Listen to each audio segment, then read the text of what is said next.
बढ़ेंगे आगे। सीएम नीतीश ने बिहार को 215 टुकड़ों में बांट दिया है। नालंदा में आरसीपी सिंह ने कहा कि सीएम नीतीश ने चुनावी लाभ के लिए आरक्षण का पासा फेंका है और बिहार की जनता इस जाल में फंसने वाली नहीं है।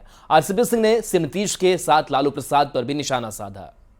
आरक्षण के लिए भाई अनुसूचित जाति, अनुसूचित जनजाति, अत्यंत पिछड़ा वर्ग, महिला, ये था आपका।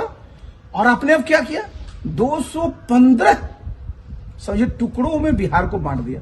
अब नीतीश बाबू, आपके मुंह से सुनने में अच्छा नहीं लगता है कि ईबीसी की आबादी इतनी है, ओबीसी की आबादी इतनी है, सामान्य वर्ग की इतनी आबादी है, अनुसूचित जाति जनजाति कितनी, आपके मुंह से अब अच्छा नहीं लगता है।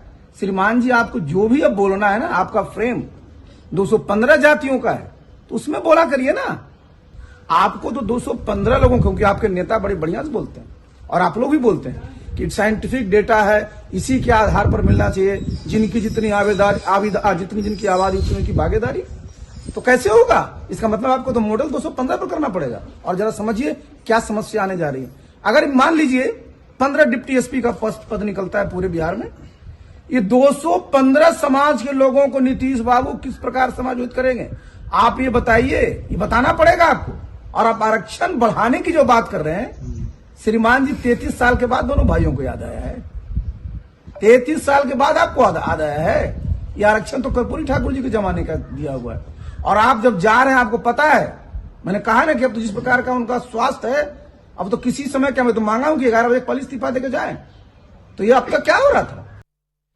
बिहार में जातीय गणना की आर्थिक सामाजिक रिपोर्ट आने पर देश में जातियों का मुद्दा फिर से तेज हो गया है। तेलंगाना में चुनावी सभा को संबोधित करते हुए पीएम मोदी ने कहा कि बीजेपी और एनडीए ने हमेशा ओबीसी और पिछड़ी जातियों को आगे बढ़ाया है।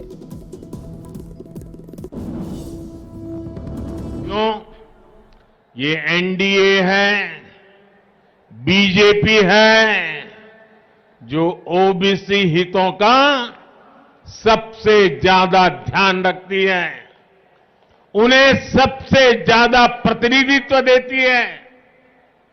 बीजेपी का हमेशा से ये प्रयास रहा है कि दलित, पीड़ित, शोषित, वंचित, पिछड़े, आदिवासी समुदाय को उचित प्रतिनिधित्व मिलता रहे।